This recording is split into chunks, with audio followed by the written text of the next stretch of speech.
Hey, John, I'm not sure if you noticed, but we've been joined by another special guest this time around. Welcome to Kevin the Golden Bolt, Hi, here hi. to help us discuss the results of the Generation 9 multi-platform poll. And in this case, Gen 9, because it gets a little screwy, is basically any game that was on at least two of these systems, the PS5, the Series X/S, and the Switch 2. So there's our criteria, which I can safely say there was a lot of people that submitted games that did not fill that. So I had to just axe them completely. Wipe So, a bunch of people off the slate immediately. Yeah. yeah, I mean, I can feel it. Like, so there's Absalom is getting a lot of good buzz, but it's not on multiple systems. There's a lot of just on PS5 and Switch, but not on Series X. Or there's some that feels like they're on PS5 and Xbox Series X, but they're still just PS4, Xbox One. Mm. It's a screwy, it's Yeah. a screwy generation. It's Yeah, a strange generation. Like, they don't really exist anymore as we think of them, really. No. yeah. Most of the biggest games are also on the previous generations. There's very few games that are just exclusive to PS5 or Series X. And it's not like they're doing badly either. That PS5 is pacing just alongside what PS4 was doing relatively. So they're selling really well. But I think there's just too many people still playing their PS4s and also just diminishing returns. You know, a There's PS4 not game as still much of looks a really jump. good. And Yeah.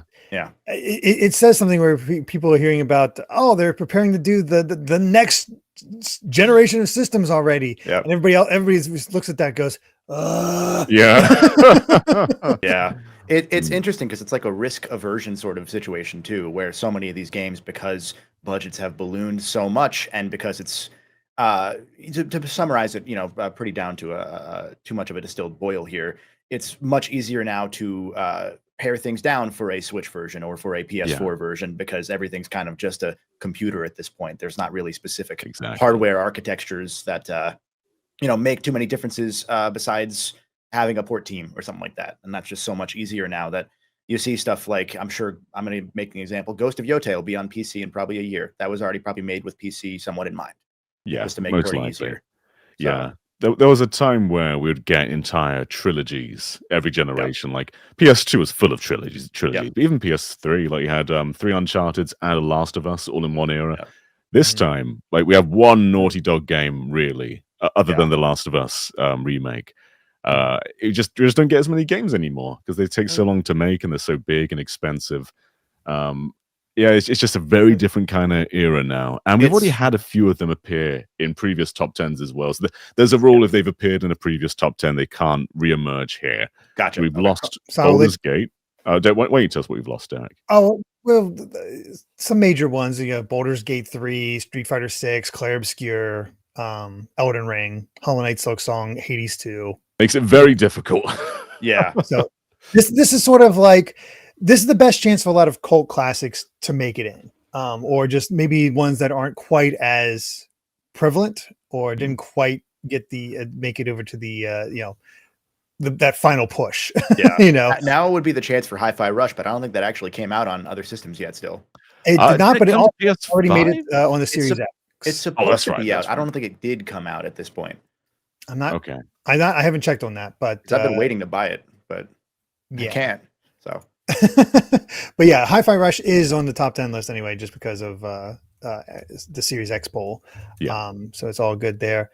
According to this, just to check the wiki, Kevin, you might be able to play it right now because it came out on the PS5 in 2024 Okay, I'm just crazy then. Cool. I'm completely out of the loop. That's fine. Because I swear it came out on PS5 already. So yeah, got that under control. But yeah, so yeah, it's interesting not being able to get those trilogies or sets of games, and yet it's really funny to look at Insomniac in particular and think, look at this generation. It's like, man, they've put out Spider-Man 2, Miles Morales.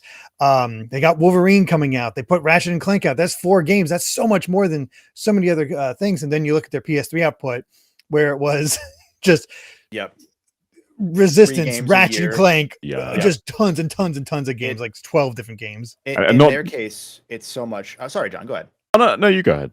In their case, it's kind of one of the few ones I would say is definitively for the best, because at least they're not like going crazy with games that are being made in 10 months. Like I've talked about it many times before. Ratchet: A Crack in Time, the one people consider the best one, was made in about 9 months. Yeah. because of a bunch of overpromises from just adding up over and over again, like almost it wasn't a lie that like continued to spiral, but it was the similar scenario where they made one promise and then Sony said, well, you said you'd have multiplayer, so can you give us this? And they just kept having to try and appease and try and be a good third-party company. And then yeah, at least now it's like we know that, as far as we understand, still they are not crunching. So them making 4 games without crunch is kind of insane in its own right. Which none of the others have learned to do yet within that ecosystem. Really not. They're very intelligently adapted as well, because Miles Morales and Spider-Man 2 are very much built off, the first Spider-Man game. The exact same world, very similar mechanics. So they managed to put those out while also doing a very original game with Rift Apart. Like, they're just a very intelligent team. Yeah. And RGG is the same sort of way, where they have all these Yakuza games coming out like crazy, plus all the remasters and stuff. It's nuts what they can pull off. But their ability to like laterally put 5 things that they make for one game into all the other games is one of the coolest strategies that I'm kind of hopeful. Maybe a lot of people aren't. I'm hopeful that sort of thing is being learned by a lot of these studios in the last few years as like the wake up call. To stay within the Sony ecosystem. I believe Naughty Dog has said outright they have like 4 or 5 projects in production. That's good. Of different scales too. So I think it's kind of come to the point, hopefully, that they've learned. Hopefully you can look at a game like Clear Obscure and be like, oh, we can do that. I just finished that this past weekend. My God. I'm still only in chapter 2, so I'm gradually making my way through that, but it's been brilliant. That being said, we should probably get to this top 10 of what did make it in. Just to give some stats in here, there were 266 votes in total, so not a ton, but I think a lot of people were struggling, like, oh God, what else have I not played that has not already made the list? Yeah. Or what else have I played that has not already made the list? So it made it a lot tougher. We also got 188 different games before the 10 count. There's a few that I did count with that got 10 or fewer points, just because of me trying to keep up with things. But for the most part, it's 188 games that are viable that happened before getting 10 points or less. So there we are. So let's get things started right off the bat with number 10, which got 198 points. So John, Kevin, what is our number 10 Gen 9 multi-platform game of all time? What are you feeling, Kevin? Now it's going to be tough, because if so many of these big hitters are out, I'm trying to think of like a indie darling that isn't in the Silk Song category, and I'm guessing most of the like the Persona the Atlas Persona team is probably out already. I would have to think. Yes. All of Persona, them. Metaphor, Persona 3 Reload, Persona 5 there. Like the only thing that's not made it in is like Strikers and Tactica. I guess Shin Megami Tensei 5 hasn't made it, has it? I was thinking maybe SMT 5, or what was that other game? Raido Remastered? Oh yeah, Raido Remastered. Those have not made it in. No. Because those are smaller, but I know I've skimmed through a lot of these lists as you guys have put them up and tried to put them on, in the background for the fun watch time. You should do that. And I know I saw the double hit of Persona near the middle or top of the PS2 list, and I was like, okay, Persona is something I should expect for a lot of these, that Atlas run. But that'd be my guess. It's like a Raido, just because that feels like a darling sort of game where it's not super critically beloved. Yeah, I was actually thinking of Shin Megami Tensei 5 somewhere, but I'm not. I don't know if it will. So I think Raido's a good choice. I will go with Hitman: World of Assassination, because I've voted for that a few times in previous lists, and it's not happened yet. That's a good shout. All right, at number 10, it is neither of those. At number 10, it is Yakuza Like a Dragon.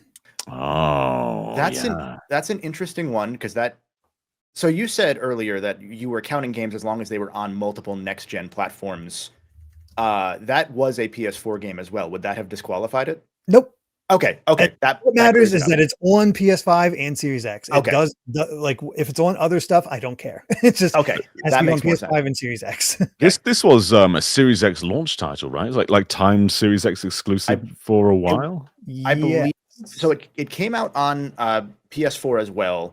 But it was next gen exclusive to Xbox. See. That's so strange. Yeah. And then there was a weird upgrade path where you couldn't transfer your save data. That's why I haven't gone back.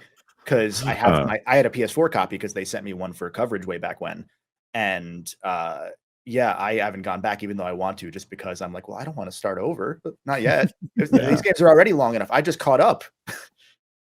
There's so like we were saying, there's so many Yakuza games. Yeah, I will say, Like a Dragon, Yakuza 7 is maybe one of my favorite stories in that entire series. It is such a good, personal, emotional story, and Ichiban is just a wonderful character. He's so full of just the dumb, the dumb golden retriever optimism that you can't escape, and he makes everyone around him want to fight for him. And it's such a cool development to see across that game, across Infinite Wealth as well. But 7 was a very special game, I think, to me, because of how well it told that family story, and how well it was like an epilogue to the original Yakuza series, until they then continued it anyway.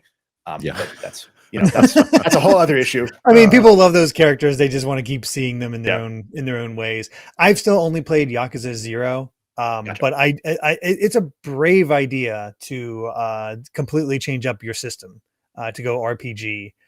For this 8th entry, supposedly as a joke. Entry. Supposedly, I don't know. It was an April Fool's originally, wasn't it? That's right. Yeah. It was an April Fool's trailer, and then they said people responded to it well, so they made it.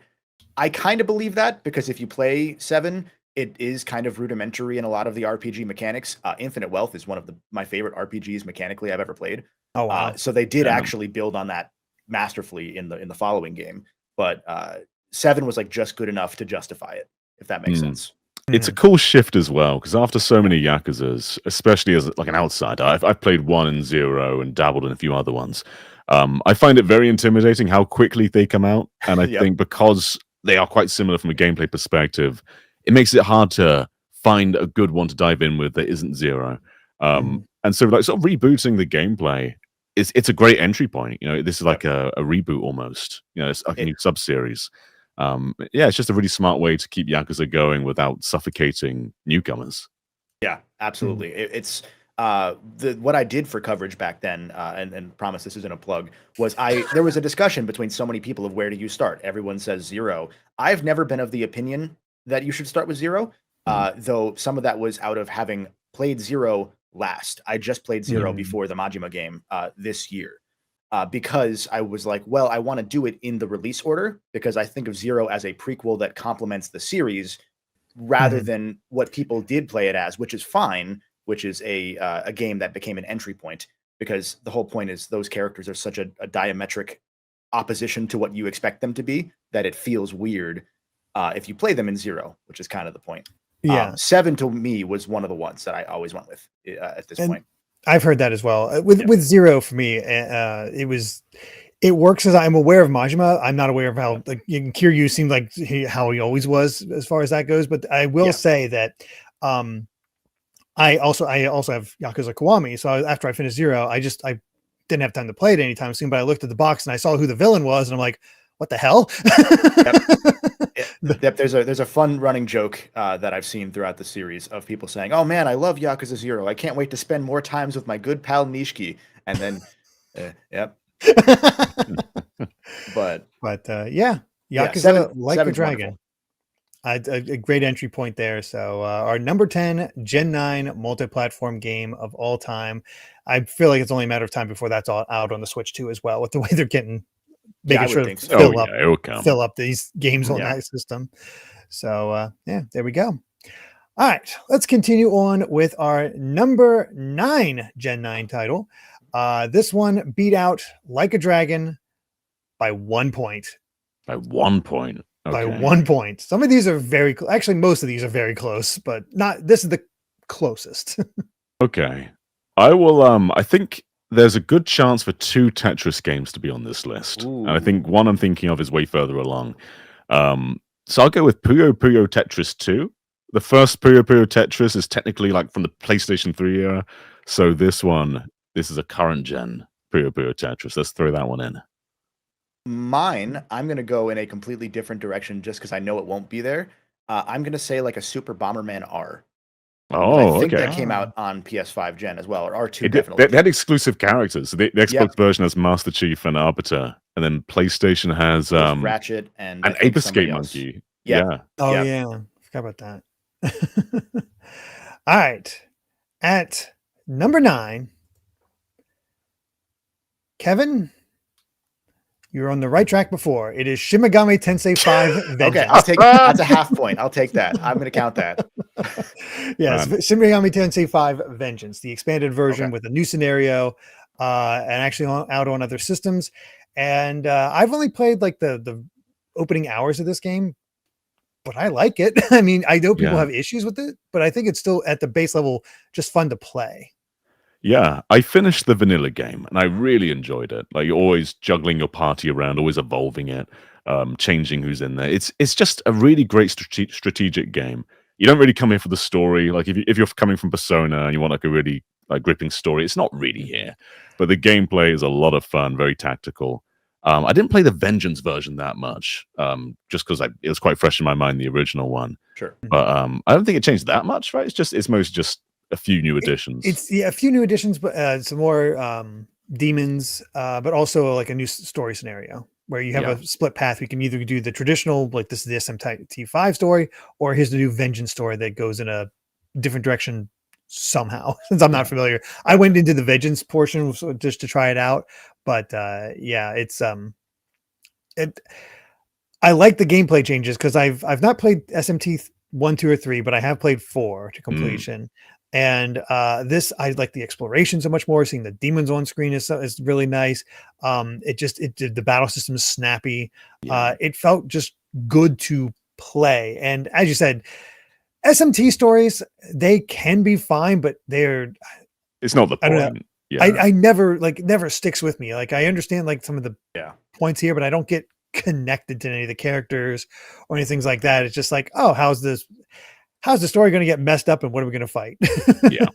the world going to get messed up. I can't speak to SMT5 pretty much at all because I played 4 back on the 3DS and I enjoyed it, but I think maybe it was not the right window of time for me to have played it, if that makes sense. Like I just kind of fell off of it for whatever reason. I think now that I've gone through more games in that Atlas mega saga of RPGs, I've gone through a couple Personas, I've gone through Tokyo Mirage Sessions, wonderful game.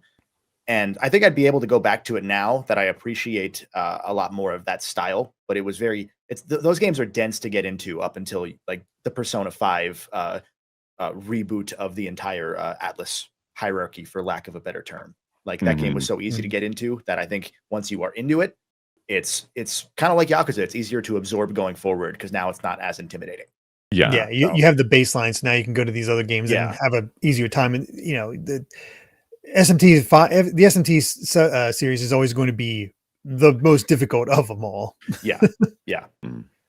I had a really good time with this one though. It's very expressive. Like you can move around very quickly. The colors pop. There's some great writing too. Like when you're trying to recruit monsters, they just say the most wild things. Of course. Like, one of them quite early on asks you if you're a top or a bottom, and then you've got to question that yourself. Like, what am I?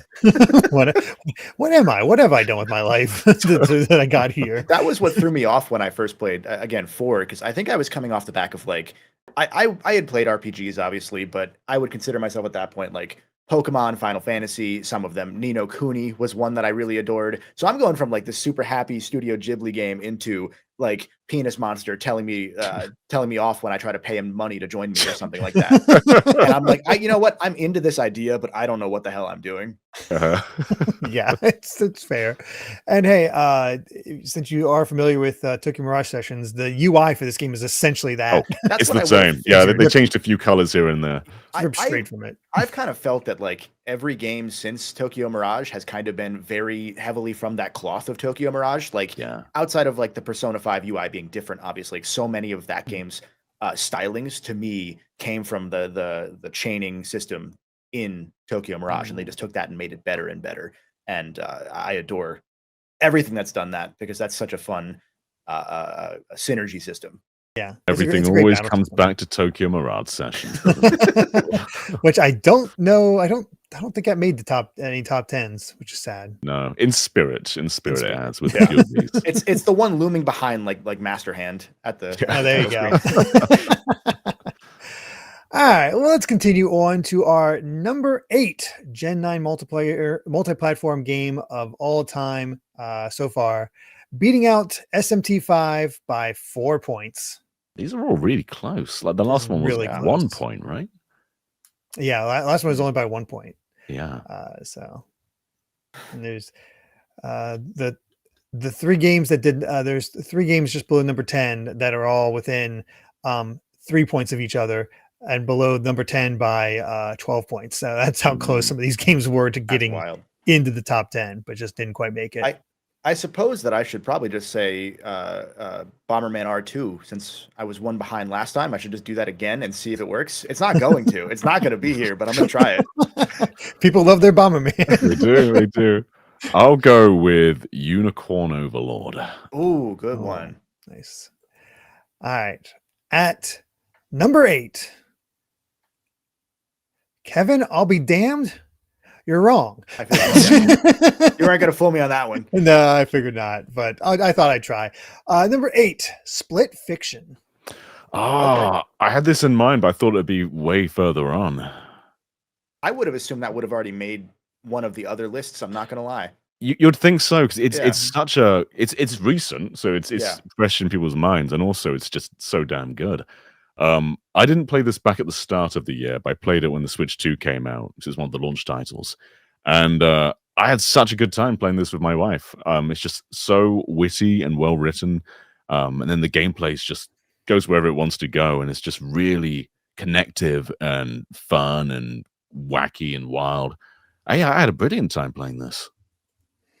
I have not had a chance to play myself yet. I plan to eventually play It Takes Two with Amy. It's just to experience it that way. And then the time it took us to get to that, Split Fiction came out, so I haven't touched that one. But I definitely am impressed with the studio. They found their niche of co-op games that tell an interesting story and have different gameplays, and with a way out, and just keep expanding upon it. So, and I'm a sucker for this. You got a fantasy writer and a sci-fi writer having to work together and their worlds colliding. I like that. That's a cool idea. Yeah, it allows the plot to be kind of grounded in a way, because they're real characters, but you just put them in these crazy places. It's quite different to It Takes Two in its execution, but you still get a lot of the flavor in there. It's not afraid to just be fun rather than focus too much on trying to be believable. I think that works in his favor in so many ways. And it's cool to play at different skill levels as well, because it's kind of built around both players not necessarily being equal in their game abilities, which is a nice dynamic, because you get a lot of co-op games out there where if one player's not as good as the other, they just got to wait until they've done it. And I think Split Fiction finds some cool ways around that as well. I want to know what their play testing structure is for these games, because like you said, I haven't experienced them too much. I've been trying to slowly ease my partner into games. We're talking I had to explain why the barrels were red to shoot them and have them explode. Sort of gamer language is not there yet. So we're working on that slowly. And they've been doing really well with that, but not quite there for that kind of co-op experience yet. But they have to have some wonderful testers to be able to I don't know if they're bringing in their own partners or friends who are new to the genre or to the industry or to gaming in general, but you never hear anything about newer players falling behind or it not being as appealing to them. To the point that these stories kind of even resonate beyond the story. The stories are good enough that they resonate beyond just being a game story, because I think there's a Split Fiction movie or a show. They've confirmed one. And so for that to be the case with this sort of material, it's good material that can pull in people. At least people believe they can pull in people that aren't gamers. So I'm so curious what that development structure is like, that they are able to keep pulling it off and keep doing new things each time, because they're because they did Brothers as well, right? That was the first game as Starbreeze, Brothers Tales of Two Sons. It's actually really interesting. As I was confirming that, I like to double check just to make sure. You had Josef Fares appear on the Game Awards, and him talking about his language on that first one, about the Oscars, definitely got people's attention on him, and then he had a way out to kind of back it up that people really enjoyed. And I didn't realize this, but he has a history in film directing and screenwriting, which you can that's totally right. tell. Makes Like sense. he's a Swedish film director. So he has 5 films under his belt that he put out every 3 to 2 years before starting in 2000, before getting to Brothers, switching to game design. Interesting. Yeah. Yeah. It makes So- sense. You can kind of see it, like, just again from what I know from osmosis and from what I've heard when I've talked about these games with friends as like an outside inquisitor who hasn't played them yet. Like, I've had a sealed copy of It Takes Two for like 2019 it came out. So since 2019, I've just been waiting for the right time to pack that bad boy out. But yeah, I'm not surprised. Yeah, it's interesting too. Like, what's the name of the Square game? Forspoken. The premises aren't that different between this and Split Fiction. Like, it's about a modern day woman finding themselves in a fantasy environment, but the execution is just so different. They've done everything right in the way that Forspoken didn't. struggled. Yeah. It felt like from just the trailers of this game specifically, it felt like they were almost doing a parody of a Forspoken, in that it felt like the writing was intentionally cheesy rather than unintentionally. Just like Forspoken kind of ends up coming off as. So yeah, fair enough. Well, let's go ahead and continue on to our number 7 Gen 9 multi-platform game of all time so far. God, it gets to be such a freaking mouthful. But this beat out Split Fiction by 8 points. Man, you can. One voter could change this entire list. A lot of this is just one vote. Yeah, one person decides to put something as their number 1, and there it is. I would assume Alan Wake hit at some point here, right? Like, for one of the prior lists. Neither Alan Wake game has made the top 10 yet. You would think that's got to be here at some point. you'd think so. Probably higher, but like, I'm gonna say Alan Wake. I'm gonna get that in there now so that I get a half point later. Yeah. Press play to Jason also says Resident Evil Village, which I have considered. I think that's a bit later on though. I will go with I'll go with Octopath Traveler 2. That's a good one. That's a good example. All right. At number 7, John, you got it. Octopath Traveler 2. Oh, nice. Whoa. This is a lot better than reviews said it was. Oh, really? I still need to play it. It's on the list. I want to get to it because I enjoyed the first game, but I had issues. Yeah, I think this is going to resolve most of your issues. So when the reviews came out, you got like a lot of 8s, which is a respectable, good score, fantastic score. But I think that this is like one of the best RPGs of recent memory. It is really spectacular. Most issues you have with Octopath 1 are resolved. So there's more connective tissue between all the party members. All the stories are just generally more interesting. And they've evolved the HD 2D look in a really cool way as well. Like, you go back to that first game, and it's quite overexposed in many areas, quite shiny. They've learned their lessons from like Live Alive and Dragon Quest 3. It's just it's become something really beautiful. And in terms of like non-remake, remaster games, I think this is one of Square's best. In a long time, in a very long time. It might be one of my favorite sequel glow-ups in recent memory, if not probably ever, honestly. Oh, wow. I didn't care. I liked the idea of Octopath 1. I played a bit of it, and then, like everyone else, I stopped. And it was actually a friend of the channel's Ant Dude who was telling me about Octopath 2, and I saw it for like $30 on a Steam winter sale, and I picked it up, and I think within the span of that week, it just ruined me. That was what I did for that week when I wasn't working. Powered through, did everything in that game. I absolutely adore that game, and I wish I hope Zero gets enough love now that there's been enough time since 1 and 2 that maybe there's a chance for it to kind of stand out. But Zero was also, I think, a mobile game. So I'm not sure if this is that mobile game. It was a mobile game, but from what I understand, it's like maybe 30-40% that mobile game and the rest new. I think they've greatly taken the expanded premise upon and they've remade it into a new game, basically. Okay, good. That's probably what it should be, because I think Zero was like a gotcha type game too. And Yeah, obviously it that would was, work yeah. in a modern style. But yeah, the way that the tissue of 2's world building kind of evolved from just the bits you knew of 1, even if you didn't play as well. Like you felt the specter of the original. I don't remember the name of the region in the first game, but you felt the specter of that region because it's in a different region. But you kind of get glimpses of, oh, I was from over there. They have trains there and stuff like that, or whatever it might be. And it made me want to play 1, but I knew better, so I didn't. 1 has its moments. I mean, it's a fine game. There's some individual stories I think that hit very well. But as you said, not all of them are equal. You have to be, some are very twee, some are very dark. Yeah. And then I think it ends on a sour point where you do have the characters coming together to fight a super boss that is just a pain in the ass and it just requires so much grinding for every single character. I'm like, no, I can't do it. If I want to re-challenge it, you got to fight. Do a rematch against all 8 previous bosses and then get to him. Yeah, no, I did that like 5 or 6 times until I finally beat the first form, until I realized, oh, there's a second form with the other half of my party that I am not prepared for. Yeah. Screw this. I think the super boss there's a super boss in 2, but the actual final boss is not nearly to that level.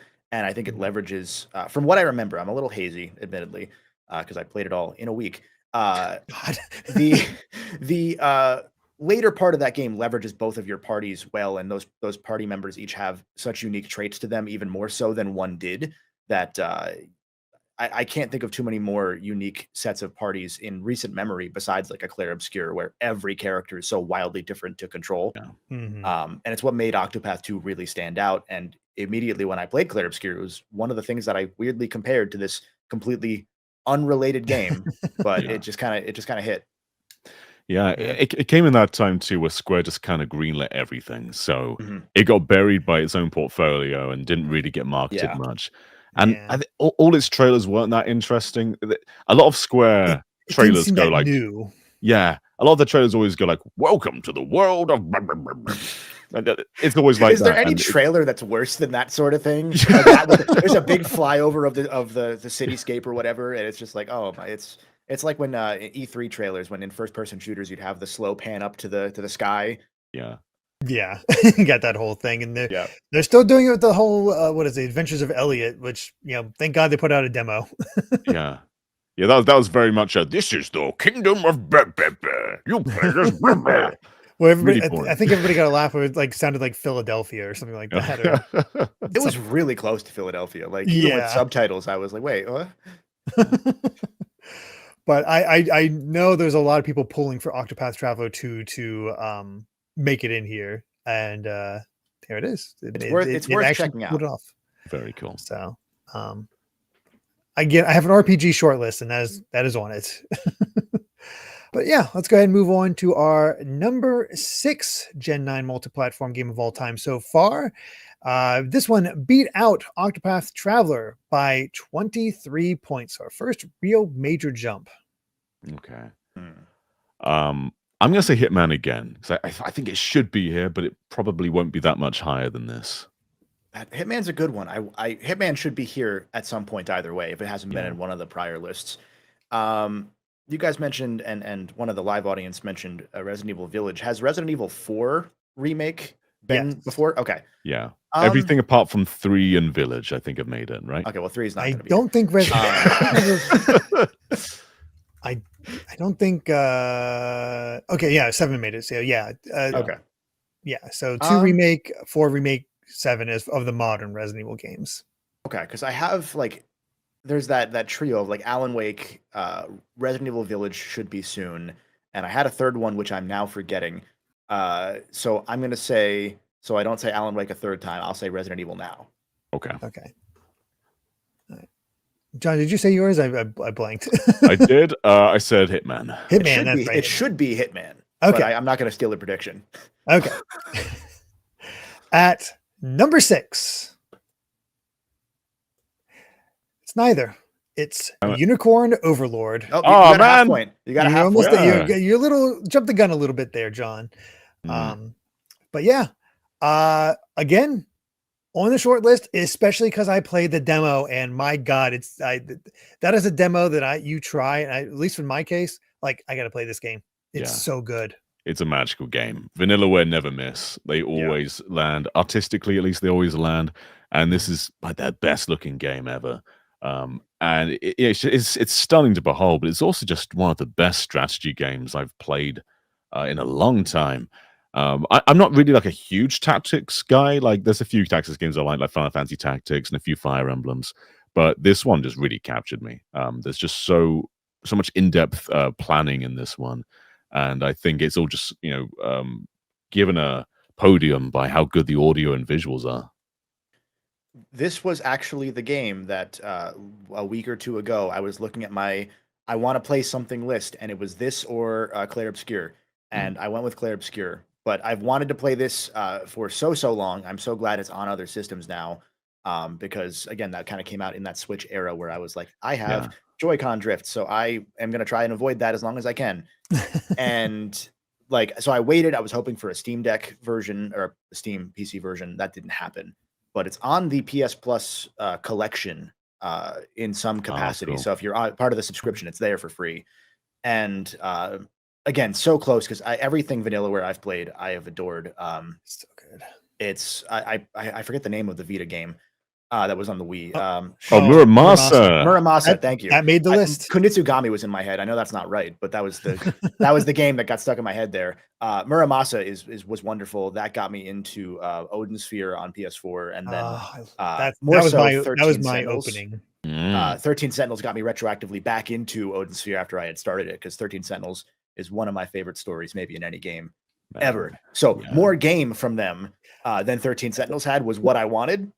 So this 13 is Sentinels is actually the next game we're going to play after I finish Clair Obscur. So I think you will love that game. Yeah, I'm really looking forward to that. But yeah, but with Unicorn Overlord, it's one of those where I looked at this as like, I don't know, I wasn't feeling it when I was seeing the trailers. I kind of felt like I was bouncing off of it. But then I tried out the demo and I can't even emphasize it enough. Just immediately got sucked into the strategy element, the story element, the visuals, just everything about it hit. And I really want to see the rest. Like, and it's definitely pulling from the old ogre battle style, which is not a very common tactics style. Yeah. Which makes sense for Vanillaware, because they will just do whatever they want. They do not care if it sells. Nope. Yeah. Like, not once. You call your game Unicorn Overlord. Go on, you funny little guys. But they got that cult following with just, it's a Vanillaware game. Cool, I'm playing it. I don't care what it is. Yeah. I heard the story kind of was a little bit lacking later on in that game, which is part of what kind of stopped me from picking it, because I was, again, so on the fence between the two, and it was the story of Clair Obscur being so praised that got me to pick that over this one with my time.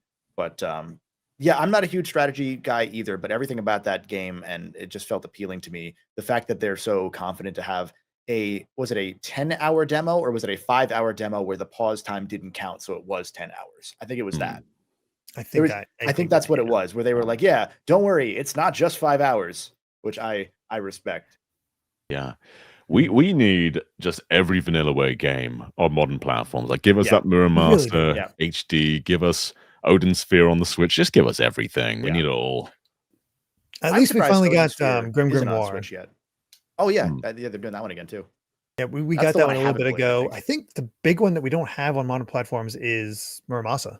Yeah, Muramasa stuck in Vita hell.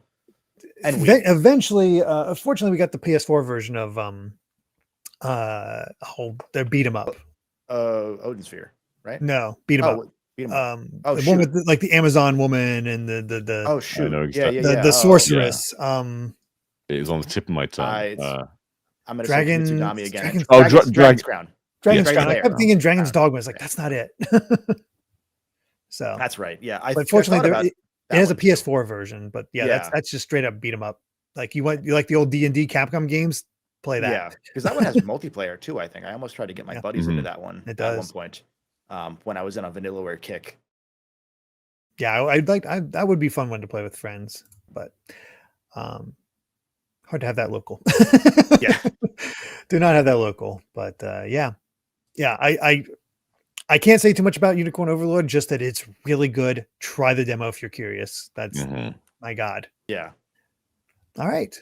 There is our number 6 Gen 9 multi-platform game of all time so far. Let's get to our top 5. And number 5 beat out Unicorn Overlord by 17 points. Excuse me. Okay. I'm not going to say Hitman again, but I will say Puyo Puyo Tetris 2 again. There's 2 questions here. Did Streets of Rage 4 get a next-gen upgrade? I don't believe so. Okay, then that's that. The other question doesn't matter then. So I was going to say, was it on a prior list? Because it should have been. Shoot. It was not on a prior list, unfortunately. Okay, well, how dare all of you? Yeah, seriously. Shoot. I'll say Hitman now since you didn't. That's okay. We'll trade. We'll both get points for Hitman. Going Hitman. All right. At number 5, well, you guys said it a lot, just not this time. It is Alan Wake 2. Okay. Damn it. We're getting a lot of half points. I'm okay with it. You are getting a lot of half points. You have the general idea. It's just order is being a little difficult. I can't speak to Alan Wake too much. I have been sitting on that one as well. That's just been one of those where I need to be in the right mindset for an Alan Wake type game or anything in that now Alan Wake Control cinematic universe. I'm still like partway through Control and I just happened to put it down and now I don't know where I am. So that's an issue when from what I've heard, Control is a Metroidvania. So good luck. Getting back. At some point, I'm just gonna have to start over, but I'm too stubborn to right now. So I've just kind of put that one down. But it seems exactly what you would want out of that game. It seems like it'd be another masterful revival of a cult classic because Alan Wake, famously didn't do all that well. But just stuck in people's minds for so long to the point that they really wanted to try and drive it home with a second one. And everything I saw about it is something I'm going to love when I play it. Same. Yeah, I'm in a similar boat where I was actually really excited for this, but then when it launched, it was digital only, and on PC weird. It was just Epic Game Store. It did get a physical, but for some reason I didn't bite at that point. So I'll get it eventually. But yeah, not yet for some reason. Yeah. That's where I'm at as well. I know Ash just recently beat it. Brandon on the team also beat it. Both of them adore it. Like Brandon was actually not a fan of the original Alan Wake. He just bounced off it. He finished it, but he wasn't that into it. But then he played Alan Wake 2 and it actually is a horror. It actually is scary. Alan Wake 1, not really that scary. Yeah. But interesting story. Like the world, I think is fun in that one. But the mechanics are kind of simple in that way. But apparently Alan Wake 2 just goes so far beyond that, and they take moments from Alan Wake 1 and just expand them. Because again, you got the Game Awards sequence where they have like the Sons of Asgard or whatever, doing that whole band thing, and that moment with the Sons of Asgard in the first game was wonderful, and this seems like even better. So I'd love to play it, just haven't had a chance to pick it up yet. So bit of a quick one for us then, but we are going to play it at some point in our lives. All of us have. It's actually rare for nobody on the panel to play a game. all I have on that front is I have an interesting theory as to like I don't really think there were that many scary 360 era games. It's like a weird, really, like it feels like we had PS2 and prior. There was the limitations of the aesthetic, so you had things like Silent Hill, Fog. Obviously, that's before PS2, but you know what I mean. And then once we got to like the following gen PS4, Xbox One, you have enough fidelity that you can start doing things like volumetric fog again in an interesting way. That I think that there was that middle era where games were more, if they were like scary type games, they were more of thrillers. Like even Resident Evil kind of went in a very different direction very for that run of games. It just kind of felt like it was all following. There was like the pre-battle royale trend chasing, where everything kind of went in a very different direction. And I never saw Alan Wake 1 as scary as much as thriller. So that's a really interesting point. I'm trying to think of 360 games that were remotely scary, and it's really like hard any of to them think that of tried were like not very like the Gears of War 1 had like some horror elements in it, but it wasn't scary. I saw just, I think today, the director of the original game was excited because he called that Alien compared to the series being Aliens after that. The one I was going to say was it's not really a horror game, but I'm gonna go with like the scariest one to me was like Halo ODST, because that game is so haunting in terms of leaving you alone and you're not a Spartan. Just the way that game tells its story and puts you so isolated, even by Halo standards. Maybe the most scared I've felt in any game from that run of that gen. Yeah. Yeah, I'm trying to think of that run. That's so interesting. Yeah. Yeah. Very. I know some people claim that Dead Space was scary, but I never got scared. Oh, Dead Space, duh. That's a fair one. But even like that's really kind of mostly just one. Like two's kind of more in the actiony. Like it's got jump scares. Two different one actiony. You know, one it was more the jump scare type horror, but I generally, if I find myself well equipped in a game, I don't get scared because I'm equipped. I can handle them, and even the base gun is more than enough to handle everything in the game. Like I guess if you count Slender Man, like the Slender Man Outlast style of game, sort of kind of went that way. And that's why like Alien Isolation, which was a start of the gen game for PS4, was such a cool reversal of that to actually not just be short, be long and be scary for so long that it's like, how did you do this?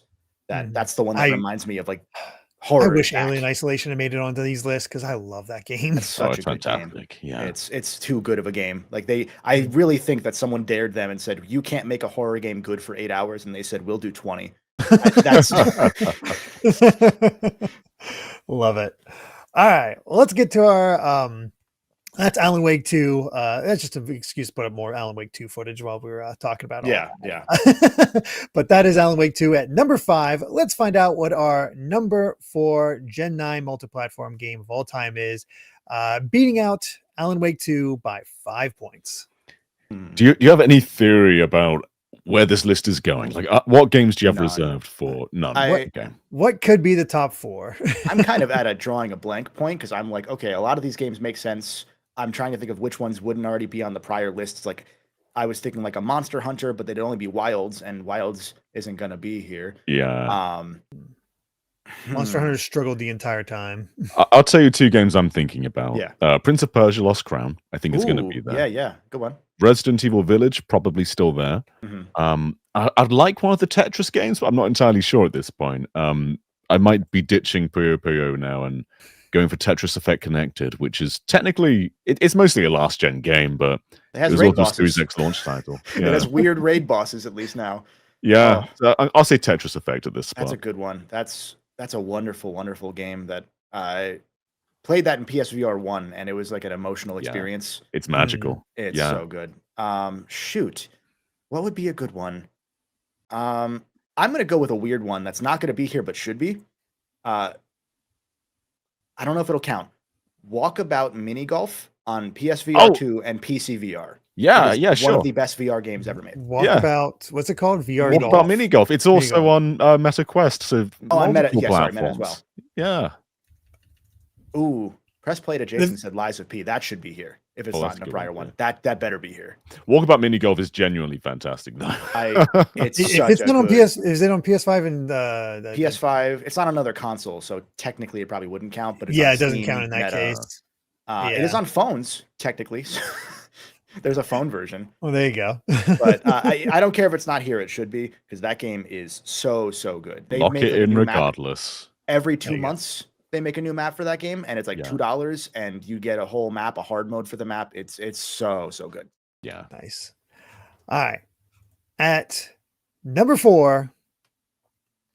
Can't believe you guys didn't say. You've been saying it all this time. Hitman: World of Assassination. Okay. Yeah. Well, I'm glad it made it. Yeah, it better have made it somewhere. Damn. Well, that's the funny thing is this one is like, this is the for I think our pick made this one because I think it made it onto a subreddit or something like that, because I saw some very similar like votes all coming in that like all having Hitman at number 1. I'm like, Either that or people just have taste.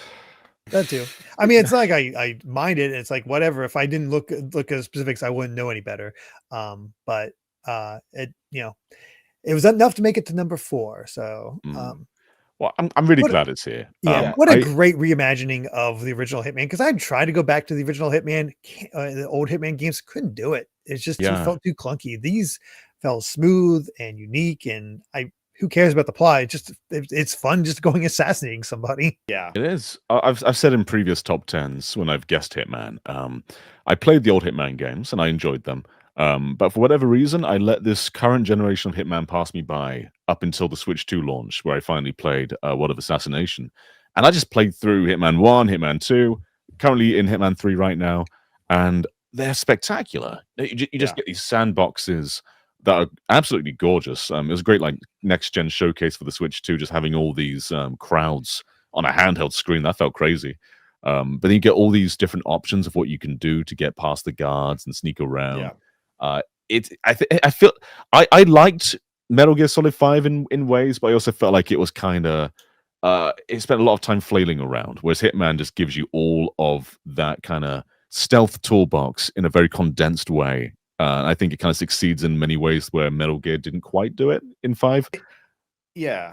It's you ever have those games where you see something so minor, like really cool, the reflections of the floor being really, really pretty and like bouncing up to the ceiling, and it's not even like it's not ray tracing. It's really well done, and Just you a know really it's there on convincing the effect. last gen version too. Something about like one of my first defining memories of Hitman 3 is specifically just seeing it's like I'm the cool water guy. I saw a cool reflection and I was like, this game's cool. Like I loved Hitman 2 and retroactively then loved Hitman 1. I think 3 is one of the coolest achievements that maybe any game has ever had in like the modern era of licensing nightmares and data transfer. They let you transfer your data. Even still, you can still do it. There's a website for it. You can transfer your data from Hitman 1 on PS4 or Xbox to Hitman 2 on the same system to Hitman 3, and you can have everything that you have done across all of those games, all of your progress, all of your level ups, all of it can transfer across generations. And that is so difficult to do. Games like Rock Band died for that. Games like Little Big Planet 3 died for that. So for them to have done it, given it was a bit of a headache, but of course it would be. How wouldn't it be? But the fact that they continued to support it and say, no, this is one game. And then obviously they changed the name after enough time had passed that they could get away with calling it World of Assassination. It's just such a clear dedication to the craft. The fact that there are several really bad licensed VR versions of the Hitman World of Assassination trilogy, so much so that they then made their own and made it $10 within Hitman 3 or World of Assassination. Like the VR version is incredible. You can like poke someone on the back and they'll look that way. And you can just sneak past them. It's really interactive. It's intimidating because I have to remember how to do any of the stages. You know, like I don't remember. I went to the murder mystery mansion in 3, and I was going through it in first person, and I'm like, I know how to get there, but I don't know how to do it in first person because now I can't see through the bush I'm hiding in. So, like, I was just very intimidated, and I started slapping people, and it worked. Which, to be fair, is the Hitman way.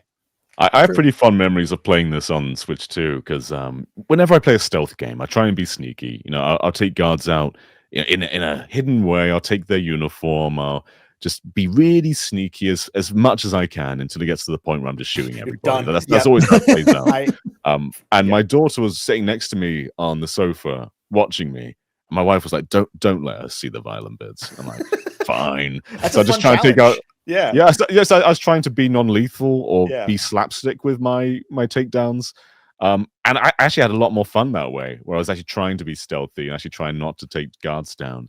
She loved it too. She calls it the hide and seek game, which that's usually what it is. That's funny. Don't let her see the movies on like Netflix's browse or anything and be like, "That's the hide and seek movie." No, it's not. Yeah, Hitman's like a universal experience where everyone tries to do it that way, where you try to play it like we all have a Hitman story. It's kind of like back in the days of like Halo 3 custom game multiplayer. You all had a really fun story of surviving in the Halo zombies mode or something like that. And like this is that game refined for this era in a way. The thing that got me into it, because it was not on my radar whatsoever, but I saw a Let's Play channel where there was a group of guys, and the way they did it is they each would take on a level, and each would get one shot to see if they could beat the level or how they would go about it. And the things they came up with were looked so much fun. I was like, I gotta play this game. I gotta play it. I just had a blast doing this, trying something different from what I saw them doing. And I missed it at the time, but I think there's like even like specialized like one-off missions that would only last for so long. I don't know if they ever brought those back, but the one that sticks out in my mind the most was kill Sean Bean. Sean Bean is a character in the game. You get one chance to make it through this level to try to kill him. If you fail, the level's gone. You have no more chances. But it's just playing on the whole idea of like Sean Bean dies every movie. So it's like your turn to kill Sean Bean. They have the roguelike mode now too. That you go through a chain of levels in a row with a specific, criteria of kill this person or do this thing, and you have gear that you can carry with you the whole time. It's the perfect kind of thing to bring into a really shoehorned in roguelike mode that every game has now. I think the reason I started these games and then got my friends into them was I saw that video on Twitter or something of someone throwing a briefcase and it homing around a corner to hit somebody, and I was like, you know what, I'm in. This game is stupid. Like, games can be stupid. That's okay. Yeah, I'm very curious to see how their Bond game turns out. I have a lot of faith. Like these guys, they're amazing. Yeah. So yeah, Hitman: World of Assassination at number 4, and now it's time for our top 3, with number 3 beating out Hitman by 13 points. I feel like this is the spot for Resident Evil Village because it's a really good game, but it's not like the best of the era. Yeah, this kind of feels like its last chance. If it's gonna be here, you'd have to think it'd be here. Has Deltarune shown up before? Yes. Yes. Okay. Yes. Okay. Well, then I'm out of ideas. Well, I'll pitch Prince of Persia again, which I feel that's a good example. Yeah, I think that should be like top 2, but top 3 is good as well. It's tough with that one because like I know it's a game that a lot of us really adore, but also it's a game that a lot of us just didn't play because we thought we'd get to it, and now it's kind of too late. Like you can still play it, but now it doesn't matter. Yeah, it's which sucks. I hate that that's how this industry currently is, obviously, but yeah, that's a good one. I'm gonna go with Village as well. I think, yeah. Okay, so Village and Prince of Persia. We'll be right either way. At number 3, you're both wrong because you forgot one thing. Use those guesses again next time. You guys forgot one thing about these polls. There's a new Sonic game out, Sonic Racing Cross Worlds. That's a recent pick. I didn't think that would be. I didn't clock that at all. Yeah. Sonic people really ended up enjoying Cross Worlds. I think there's I've seen a lot of people say they like it more than Mario Kart World. It hits that niche for them. And they're really enjoying it. So when there's a good to decent Sonic game, it's going to be on this sort of list no matter what. That's not even putting down Sonic at all. It's just when you the have popularity one, of the character. People are gonna hoist it up because it's sometimes a little rarer when you have like a Superstars sort of game. I am surprised it's this high though, because it's a great game. I don't think it's the best Sonic Racing game. I think the handling is all a little bit too loose. And you have to really go for customizing your car to make it feel great, and then you lose out on speed and all that. Which that's part of the course for car races. But I think just the default handling feels really slippery at times. Then you end up just going into walls and things. And the course design, it's good. I don't think it's transform level of good, but the idea of being able to just go to a different track mid race though is really innovative. And it makes those 3 laps just each one feels different, because the first one you've got the main track, then you go somewhere else, and you got the third one where things adapt a little. That's really clever. And I love all the interactions of different characters. That's all great too. But I think just the core racing mechanics could be better than they are. That was kind of the fear I had. So I haven't picked it up yet. But that's because I was so excited for it that I then decided to be stupid and get the platinum trophy for Team Sonic Racing. I think I'm one of 5 people who have done that. My PSN profiles, all my rarest trophies are that. And so I think I burned myself out a little bit, and then Mario Kart World came out and I got sad. So that was my concern based on the tests, was that it felt either slippery or slow, and I understood it was they had the settings down to like the 50cc type equivalent. But I also just kind of I like the and Sega, and I know it's kind of here. Yeah. I'm not even a Sega guy, but just the that kind of made me into a Sega guy. I was transformed, having so much and Sega that I was like, oh, what's this? What's this? I was a Genesis and Saturn guy, so I loved all those references. I was like, yeah, those guys. It was like awesome. And they've never done it since, which Yeah. They sucks because haven't. Transformed is amazing, and I'll maybe get Crossworlds somewhere down the line, but like, one of the things I liked about Transformed is I thought it had a brilliant single player of unlocking things and getting you better at the game. Like I felt I was actively getting better and being taught how to do things playing through Transformed single player. And from what I hear, there's not really much of a single player to Crossworlds. Not so much. Like there's red rings to collect in every track. Like that's something. That's cool. Yeah, that you unlock a bunch of stuff. I think the track variety is cool though. Like Team Sonic Racing very much made up a lot of tracks and didn't pull from the series history that much. Yeah. Whereas this one, you go to Sonic Unleashed stages, you go to Sonic Riders stage at one point. There's lots to pull from here. It's a really cool celebration of Sonic. I think some of the best tracks don't come along until the very end though. Like there's one based on Sonic Superstars, which is a cool track. The White Space from Shadow Generations is a track. There's lots of really good ones. But yeah, I think I'm personally, I wouldn't put this so high. I think it's a good game. Maybe not the best of the whole era, and maybe not top 3 material, but people like it. And that's great. Yeah, no, I'm not going to yuck anybody's yum for liking it. The only reason I waited was, like I said, I burned myself out, and it's a Sonic game. It's going to be $30 off in a week for Black Friday. So yeah, like that's another reason I didn't pick it up right away. They do that, and if I'm not going to play it right away, I might as well be smart with my money and save $30. Yeah, that way you can afford the DLC. I'm hopeful. I wish that the DLC characters were the voiced. I know not necessarily SpongeBob. He might be at this point. I'm not sure, but like you have Ichiban right there. KG Tank's in like half your games at this point. You can get him in for a couple lines. You think it'd be feasible? Plus, there's a cart game in Like a Dragon and Infinite Wealth, and all the new Yakuza games have a kart racing game.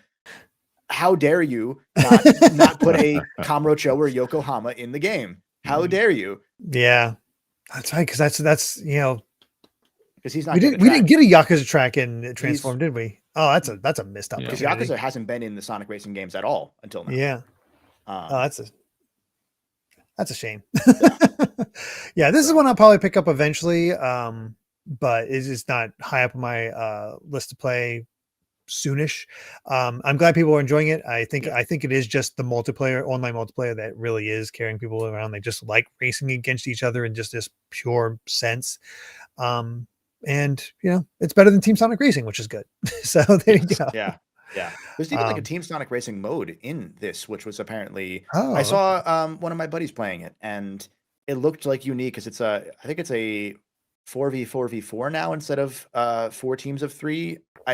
I'm gonna get it wrong if I think any deeper about it, but it looked like a cool idea of evolving the Team Sonic Racing mechanics and keeping them, there, especially given that like this is a different team than did Transformed. And I think even this is the mobile Sonic Racing team, right? This isn't. I think this is just pure Sonic team, right? I don't know. It might be. It's not because it was Sumo that did the prior. Sumo games. did the other racing games. Yeah, this one I think is just flat out Sonic team. Developer Sonic team. Okay, gotcha. I thought I had heard it was something related to like one of the mobile sub forks of. I mean, Sonic Team's such a big name anyway that you never know. It just could be anybody within Sonic Team. Fair. So. All right. Well, Sonic Racing Crossworlds at number 3. So let's get to our top 2 Gen 9 multi-platform games. And number 2 beat out Sonic Racing by 6 points. Are we just repeating Resident Evil and Prince of Persia, or is there another idea in there? At this point, I feel like Resident Evil would be out at this point, but then Team Sonic Race or Crossworlds was so high that I guess anything is on the table. But I didn't think people liked Village that much. No, I thought it was good. Yeah. It's a good game with good moments, but it didn't stick with me like other Resident Evils did. Yeah, thank you, Press Play to Jason, for reminding us again. Liza P. I'm going to say Liza P for both these top 2. I think, even if it's number 2, I'm going to say it again for number 1. Well, I'll say Prince of Persia, and it's probably going to be Resident Evil, but let's see. Yeah. All right. At number 2, Like a Dragon, Infinite Wealth. I didn't think both would be here. That's I forgot. Just discounted the fact that Infinite Wealth came out, and it even Kevin said, "Oh yeah, the mechanics are even better than the first Yeah. one." There's caveats. Yeah. I don't know if you guys have played Infinite Wealth. I'm assuming Derrick, you haven't. I don't know about I you, have John. not. Yeah, no. Just Um, because I plan to play them It- in order, so it's going to take me a while to get there. I think this was the point at which some of the core Yakuza fans didn't fall off the boat. But I think this is where people started getting a little concerned because there's a point at which around 7, there was a change to the writing and directing team. Nagoshi was the name of the original guy who made Yakuza and was the director / studio head for RGG. He went to, I think it was Tencent. He went to a Tencent studio or something of the sort Yeah. and left. And the current writer has been around this whole time, so he's the same, level of fan of the work that they've done. But Infinite Wealth's story is weird because it was written, I think, before the Midquill Gaiden was. So there's stuff in this game that is incongruent with the Midquill that exists between 7 and 8 that was supposed to be DLC for 7 but became its own game. And so there's some weird stuff there. There's a question of whether it was maybe a little too long narratively for its own good, because it kind of gets in the weeds. A good half of the story is just running around looking for one person and then not finding them and saying, okay, we got to keep looking. And mind you, I adore this game. It's one of my favorite games of 2024. But when you step back and look at it, there are issues that people are starting to be afraid of, with characters being revived out of nowhere.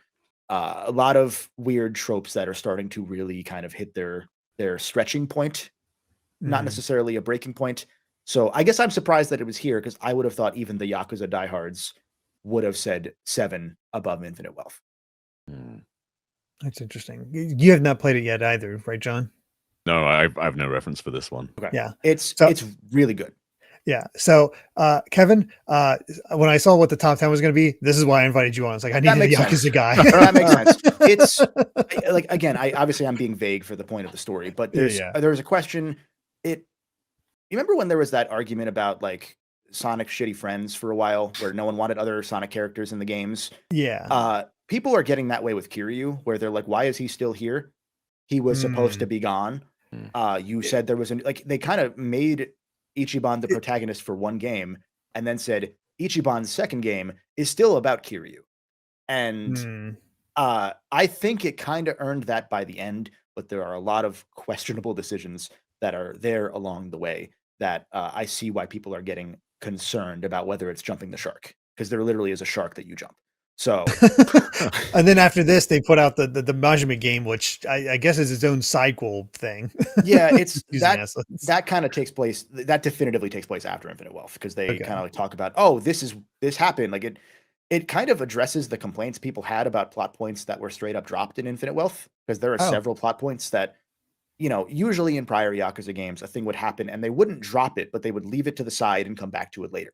The coolest thing about Yakuza 2 is it directly deals with the fallout of 1. The coolest thing with 3, 4, and 5 is that the fallout of each game is kind of directly addressed as part of those sagas. Each generation is kind of its own thing, similar to like a new James Bond. Ratchet and Clank is kind of that way by generation. And here things were more dropped. And I know I'm sounding maybe more negative than people might expect for the number 2 game on this list. It's just I'm fascinated because I adored this game and then I went online and everyone hated it. So it might be one of those things. Enough time has passed that the people who like it could have been one of those things that the very vocal fans came out, and now the people just no, I just really like this game.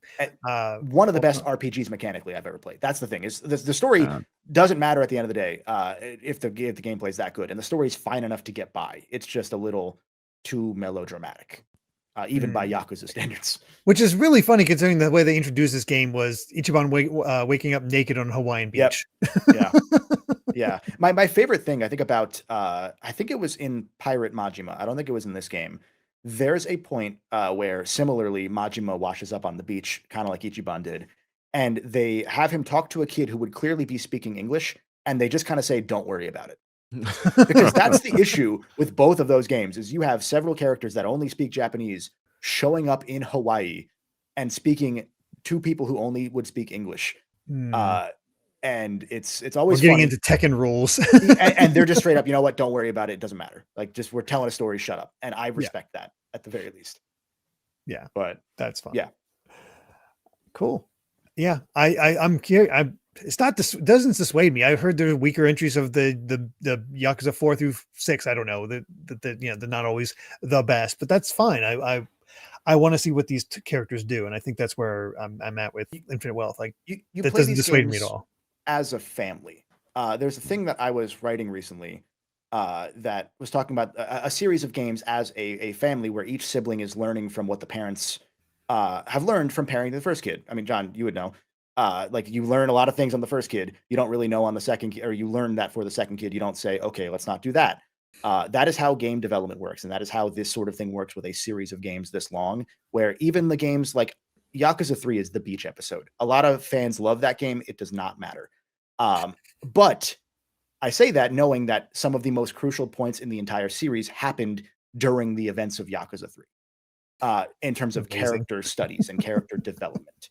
And so even a game where the rest of the story is about a dude who is kind of just a simp for one of the side characters as the main villain of the game, it's a really weird game. It has some of the most important moments to Kiryu's character. So it's still relevant to those lessons that you learn that will carry on from game to game. You can't look at it in a vacuum, especially with Yakuza. That's fair. That's fair. But yeah, number 2, Like a Dragon, Infinite Wealth. So it's time to determine what our number 1 Gen 9 multi-platform game of all time is, beating out Infinite Wealth by 41 points.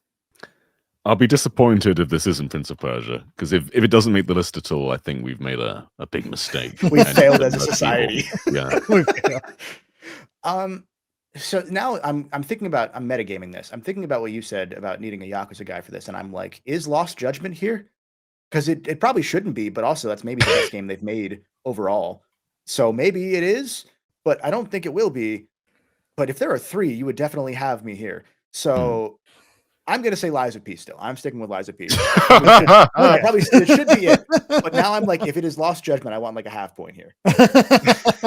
Fair enough. Our number 1 Gen 9 multi-platform game of all time is Prince of Persia: The Lost Crown. Well, thank God. This is such a magnificent game. I think just look, when it was revealed, just looking at it, you could tell it was cool. When you get your hands on it, it's such a visceral game. Like, the combat feels so good, better than most other Metroid-esque games I've ever played. But they are so clever to evolve that formula as well and do things that other Metroidvania games hadn't really done before. One really cool mechanic is that screenshot thing you can do, where like on the map you can take a screenshot of where you are and put it as like on most Metroid maps, you put pins down to remind yourself of where things are. In this one, the pin could be a screenshot. So you're like, what I put that pin there for? You look at the screenshot and see, oh, it's that room. That's what it's there for. That was so clever, and it's just full of so many cool things like that. While also just being a miraculously designed Metroidvania. From the Rayman Legends team as well, so it's the good part of Ubisoft. Yeah, they got that. Seriously, it's so many talented people there, and not losing what Prince of Persia is all about, because they have specific platforming challenges to get extra things in each one, and like they're tough. It is gratifying. It is a very satisfying game to play. Yeah, and just find all the nooks and crannies, do even more. Like our oldest was looking for a game to play, and he likes his Metroidvanias on occasion. He played through all the Metroids. I'm like, try Lost Crown out, see what you think. He decided to put it on hard mode for whatever reason. I don't know why. Beat it. He did it. He struggled, but he did beat it because he just loved it that much. Yeah. It's fascinating because so we've had the screenshot button for, at this point, 13 years, 12 years? Yeah. There are very few games that have actually utilized that concept to an interesting mechanic or with an interesting idea. And Lost Crown doing that should be in every Metroidvania ever from here on out. It should. Like that's one of those. That's one of those things that should just be there. That once you see that once, the genre should have that. Yeah. I don't think I even realized you could do that, because I'm so used to those pins not really helping me. Yeah. And I never bothered. Yeah, but it's such a cool evolution of that idea. And the game is just magnificent. The platforming is it very much evolves itself from the Sands of Time trilogy, where you're very much you're wall running, you're avoiding swords, all that good stuff is there. But I think because it's from that side-scrolling perspective, it's way more fast-paced than it used to be, and you get all these cool powers as well, which they're all a benefit to both the combat and the platforming, which is the best use of a power-up in a Metroidvania. Yeah. You're just constantly on this power trip in this game, and when you finish those super hard platforming gauntlets, like there's nothing like it. It's just a great feeling. Yeah.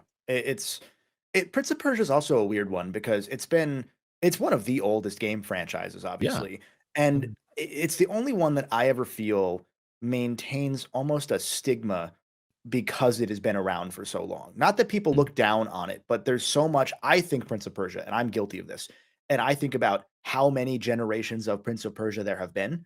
Yeah. I don't know what it is about that like something like a Mario or a Sonic series that also similarly evolve.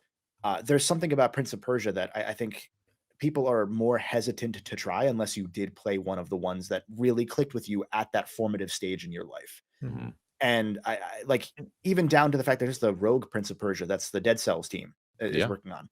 And so like there's an interesting element there where they're still kind of making one, but I don't know what it is that I never feel that those games quite click with enough of a market. Obviously, it sold pretty well, but obviously not well enough for Ubisoft to not, gut the team. But I always feel like I want Prince of Persia to do better because they're so clearly games that people adore. Yeah. But something about it it's nothing about the games themselves. They just get held back by something, and I don't know what it Like, is. they get a I real crowning jewel like every decade or so. And then no Yeah. other game for the next like 10 Exactly. years. Yeah. Sands of Time did do really well, and then I Mhm. think the sequels they probably fell off a little bit. I don't know how they sold. Sure. Yeah. But then after didn't that, pick it up was what very it was much in. like Assassin's Creed became huge. Where does Prince Yeah. of Persia sit now? And then they lost it for a long Yeah. time. And I'm a defender of Prince of Persia 2008. I like that game. It has its issues, but I just a flow of that game feels so fun. And I was so sad that we never got any kind of continuation of it because they were obviously building to something else, and they probably could have addressed those and really enhanced it. But best we got was DLC that wrapped up a few things. But Yeah. such a shame. It's Yeah. it's such an interesting like flow state parkour platformer in the modern sense of the series that you don't see that in many games. Like you have Sonic in terms of a flow state platformer, but it doesn't focus on precision and wall grabs and that sort of thing. Mhm. And I guess like the only other example is like a Mirror's Edge, another darling game that people don't seem to buy enough to make people happy in on the production side, but it's still adored. And so I don't know Well, what to do to make those games the problem stand. is who's publishing them in both Sure. cases. We got Ubisoft with Prince of Persia, we got EA with Mirror's Yeah. Edge. They're going to be handicapped right off the bat. Yeah, no, that is definitely that, but I even think, like, you would see more indie-inspired Prince of Persia experiences or Mirror's Edge parkour experiences, because the only other one is, Dying Light is kinda like a Mirror's Edge with zombies sort of deal. Mhm. And again, all those take from Prince of Persia's, formula, so at some point, we're gonna get an indie game that does it. I don't know when it's gonna be, and I'm hoping that it will be the one that breaks the mold and is able to, uh, strike gold that the series hasn't seemingly been able to with staying power in a long time, not due to any fault of its own, just due to whatever that cloud that I feel like is there, is doing. Mhm. It's a weird time for the series. The Mhm. remake of Sands of Time has been in limbo for ages now, and then I think Lost Crown was meant to be just a middle ground title. Like, it's a spin-off of sorts. You don't play as the prince. You play as someone Mhm. like saving the prince. Mhm. But I think it's like quality-wise, it's supplanted all of them. I Oh, think this yeah. is the best the series has ever been. I'd agree with And that. yeah, like I love Sands of Time, but I think this one is just better in almost every way. And it's a shame that I think with Ubisoft games, people hold off because they know they get really cheap after a Yeah. certain amount of time. And there's always a stigma with 2D games as well. Mhm. There's always an argument of like, should this be full price? And I think that mindset won over, and people just waited for it to become cheap, and then they forgot about it, Yeah. which is that's just it was kind of doomed from the offset from just being a Ubisoft game. Yeah. Yeah. It's such a shame. Is like even it's clear Ubisoft, for all of its many faults, cares about the series. Someone there believes in that series, and just the higher ups above them don't care about expect more, unfortunately. Yeah. So I don't know. Maybe when Tencent hostile takes over Ubisoft, maybe we'll get one then. But I doubt it. Yeah. Maybe Tencent will save us. Yeah. Yeah, sure they will. If we're looking for Tencent to save us, we're in a dire state right now. We're in a dire state right now. That's for sure. Oh, God. Even without that. So, yeesh. Yeah. But yeah, there is our top 10 Gen 9 multi-platform games. How are you guys feeling about that top 10? Obviously, you think Sonic Crossworlds is probably the big one you guys would probably replace with something else. Yeah, probably. But otherwise, I'm pretty happy with it. It's a shame there's no Tetrises in there because I think both Effect and Puyo Puyo Tetris are wonderful. But we've got other Tetris in the top 10. Top 10 Tetris is coming up soon. There we go. I wish Liza P would make it. I'm waiting to play it, but everybody I've heard has played it is really enjoyed it. I think Liza P is what I'm going to be playing after Unicorn Overlord. So I have a list of what I may be playing, but yeah, maybe the most human Souls game that exists, which is obviously funny because you play as a puppet, but it reminds me of how like you saw a game like Stellar Blade take the ideas that Nier Automata inspired them to work on and do it while kind of maybe understanding what made it so powerful, but maybe not fully because Stellar Blade's kind of just an action game.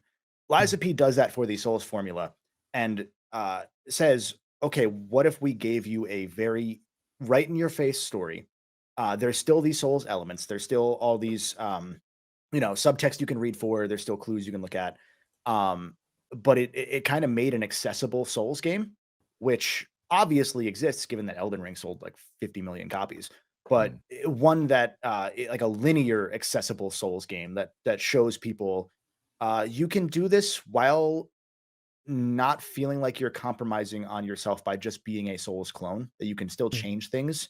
And even if people are upset by having a difficulty slider, you can do it because who cares? Like you can, I think more of that genre of games needs that sort of iteration and evolution that we just don't really see directly. Not that the Souls games don't change constantly, but that they stick to their same design philosophies, and it's sort of at a point like you become numb to it because they're just finding new ways to make it unique and difficult and fun. But you don't find ways to make you feel, which isn't what Souls is for. So that's fine. Yeah. But the fact that exists, Liza P took me by so much surprise. I love that game. Can't wait to check that one out. But let's go ahead and break down our top 50 real quick. I'm getting short on time. We'll but just blow through these ones. We'll just blow through these. So let's go through it. Number 11, Sonic Frontiers. Okay. Sonic Factor. Number 12, here's Resident Evil Village. Behind Sonic Frontiers, huh? By 1 point. By 1 point. Okay. Number 13, Tetris Effect Connected. Behind by 2 points from Resident Evil Village. All of ours are going to be in the top 20, I think. We're going to be real close. Number 14, Star Wars Jedi Survivor. Oh yeah. Cool. Yeah. Number 15, Fortnite, which is actually was actually in a tie with, of all things, Marvel Rivals. Oh, okay. Sure. So there you go. Number 17, Team NT Shredder's Revenge. Mm-hmm. Number 18, Digimon Story Time Stranger. Been hearing a lot of good things from Digimon fans. Number 19, Stray. Yeah. Number Stray is multi-platform. Yeah. Number 20, It Takes Two. Very interesting that It Takes Two did not make it into the top any top 10 so far, but it is. It's also wonderful. Like it's not necessarily worse than Split Fiction, just a different style. I wonder. I didn't even realize there was a next gen version for that game. I'm not gonna lie. I thought that was PS4. Oh, that's a great point. I don't remember what year did that come out? It was 2019 Game of the Year, right? Yeah. In 2021 it came out. Oh, I'm crazy. Okay, I'm just okay. Yeah, it came out for all the systems. And Switch came out a year later. That's how unmemorable this era is. No one knows what games. It's all much of like stuff coming out. The 3 years before and after COVID, I think, are all the same year. So yeah, fair. Number 21, Tekken 8. Okay. Number 22, people not, I count it just because people don't always realize about the duplicate rule. Clair Obscure Expedition 33. Would that have Number been a 20, lot higher if all the votes were counted? if people knew that it wasn't Yeah. that. Yeah. Yeah. That it wasn't already on. Number 23, Armored Core 6 Fires of Rubicon. Really enjoyed this one. Yeah. 24, Monster Hunter Wilds. That's higher than I would have expected, I guess. It's decent. That's about Yeah. where the Monster Hunter games tend to get. Yeah. 25, here's Lost Judgment. Okay. Oh. Yeah. That's probably fair for where it is. Yeah. Yeah. We have a tie for number 26 between Street Fighter 6, which again has already made it in, and Dragon Quest 3 HD 2D. Ah, it's a shame Dragon Quest 3 didn't make it higher. Yeah. That is unfortunate. Number 28, Monster Hunter Rise. Number 29. Rise is multi-platform. It's a funny one to consider multi-platform, isn't it? 'Cause Yeah. it is. Yeah. You just think Switch. Number 29, Death Stranding Director's Cut. I was going to make a joke about Death Stranding, but I figured it wouldn't make it on the top 10. So, Number 30, Hogwarts Legacy. Number 31, we have another tie between Promise Mascot Agency and Helldivers 2. Okay. 33, we have another tie between Metaphor ReFantasia, which has already made it in, and Pac-Man World 2 Repack. Did Helldivers not make it on the PS5 list? No, did not. Really? Okay. Yeah, not quite. Let's see. At number 35, Marvel's Midnight Suns. I need to play this at some point. I've heard it's really good, but I haven't found the time yet. Yeah, that's I've heard good things. I've not just not checked it out. It's done by the team that did XCOM, so Yeah. that's always interesting. 36, we have another tie between Tales of Arise and Dragon Ball Sparking Zero. Number 38, Ninja Gaiden Ragebound. Very good game. Yes. 39, Fatal Fury City of the Wolves. 40, Crash Bandicoot 4, It's About Time. Okay. At number 41, we have another tie between Nine Souls and Lies of P. Lies of P is so much further back than it should be. It's such a shame that honestly it's a shame both of those are so low. I'm assuming people just didn't play it, honestly. That's my I think that's what hunch. it comes down to. People, it's one of those that people do play it, love it. Yeah. Number 43, Suikoden 1 and 2 HD Remaster. 44, Elden Ring, which has already made it. 45, Bomb Rush Cyberpunk. Cool. Which actually is also in another tie with Marvel's Guardians of the Galaxy. 47, Silent Hill F. 48, Hollow Knight Silksong. Again, already made it. And then finally, we have a tie for 49 between the King of Fighters 15 and Penny's Big Breakaway. Wow. Okay. So yeah, there is our top 50 multi-platform games. So not too shabby, all things considered. There's definitely some good things to find in there. Sonic got away with recency. Silent Hill F, I think, is probably a bit more deserving of its recognition. Very far back to how good to go a little higher. Yeah. Same with Dragon Quest 3 HD 2D. But I will always be a proponent of Dragon Quest. So yeah, is Dragon Quest 3 on the NES list? Yes, it did make the Dragon. it shouldn't count. Yeah, it's interesting looking at this generation like that because there are good games. Like good games have happened in the last 5 years. Of course they have. But I feel like the quantity and quality of a lot of them just feels so diminishing compared to other generations. And then a whole bunch of this list is. It's cross generations. It's across PS4 and Xbox One. It's such a funny era. Like there's good things to play, but it's just not that defining. I usually sit and I sit on this concept for a little while. I've learned, especially from last gen, because last gen we had the same discussion. To be fair, of where are the games until about 2016 or so, when you start getting the Uncharted's really starting to break out and give us stuff that we really feel is truly next gen. There's always a slight lag. And I think that when I look rosily back on that gen, when there was a thing called an Xbox, I think about it. I think about how much the hindsight changes our view of it, where we have so much more time to catch up on games that came out and now are now $10, $20, where now these games are still 70. Yeah. And so we're sitting here wondering where the games that are worth 70 to us are going to be. and when they're 10 in 5 years, we might say, oh, this gen actually did have a lot more than we thought it did. It's just that we were looking for what we expected they wanted us to see. Yeah. You know what I mean? Yeah, so it makes sense. But also just budgets. You can't always play everything, and yeah. It all makes sense. But believe it or not, there's only one poll left before the final greatest of all time poll, and this is going to be, well, wild, because it is the wild card vote. Any game is viable in this poll. Does not matter. The only thing that's not is any of the games that's already made the top 10 for previous systems. So if you have that one game that you really want to see on there, you can vote for it. Doesn't matter what system it is on. It's also being opened up to fan games. So you want the Sonic Triple Trouble fan remake, you want AM2R, you can vote for those. It also allows for mods. However, it has to be a mod of significant value. It can't be just, hey, it's the mod where I changed this one small thing, Fallout 3 nude mod is going to be number one. Fallout 3 number nude one, mod, baby. Whatever. No, it has to be significant, like Project Melee. That's something of that equivalent. I also struggle with this because I had the question: do I allow randomizers?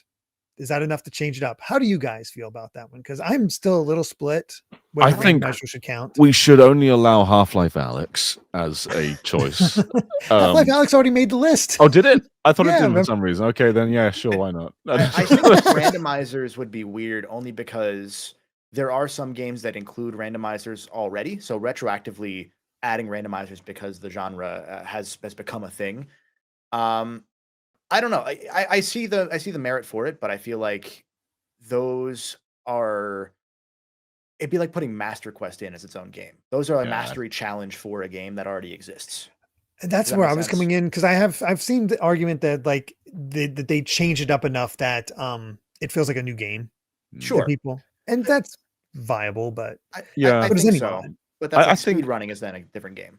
At that point, just consider the base game. Like if the base game that your randomizer is therefore didn't make it, then vote for that base game, and then otherwise consider like if it's Ocarina of Time and it's made it already, consider that the randomizers made it too, I guess. Yeah. Like the fact that they made a randomizer for the game is a merit to how beloved it is that someone went that far. True. Yeah, it'd be something if we had Ocarina of Time 3D, and Ocarina of Time randomizer. Yeah, so I think that's getting a little. So I will put there that randomizers will just count towards the base game. If you want to put it there, you can, but I'm only going to count it towards the base. I can't think there are any randomizers that wouldn't have been in the top 10 anyway of any of these lists. Probably not. Like the only one I could think of would maybe be like a Ratchet and Clank 1 randomizer, which no one knows about, but that does recontextualize the game in a cool way because it makes it a Metroidvania. But I would just say Ratchet and Clank 1, Yeah, exactly. So that is the way the wild card works. We'll see how that turns out. That's going to be hell to tally because it is just everything. So you definitely need the math overlay graphics. Oh my God, it's confused. It's going to be rough. So that is the very last poll before we get to the final greatest of all time poll. So of our 500 different games that have made these top 10s. Nearly there. So crazy stuff. But that'll be that. Thank you all so much for watching. If you Kevin, I'm almost so used to going right into ours. Kevin, plug yourself real quick. Sure. YouTube.com/The Golden Bolt. You can find me at The Golden Bolt on pretty much every platform. Cool game ramblings and retrospectives and semi-documentary stuff about a bunch of shit. It's probably cool. I don't know. Check it out. Yeah, I enjoy it. I enjoy it. But and if you enjoyed this video, please consider subscribing to GVG, hitting the like button and ringing that bell. We also have a Patreon at patreon.com/GVGaming with plenty of extra perks. So until next time, bye. Walkabout mini golf. Wildcard champion. Let's go.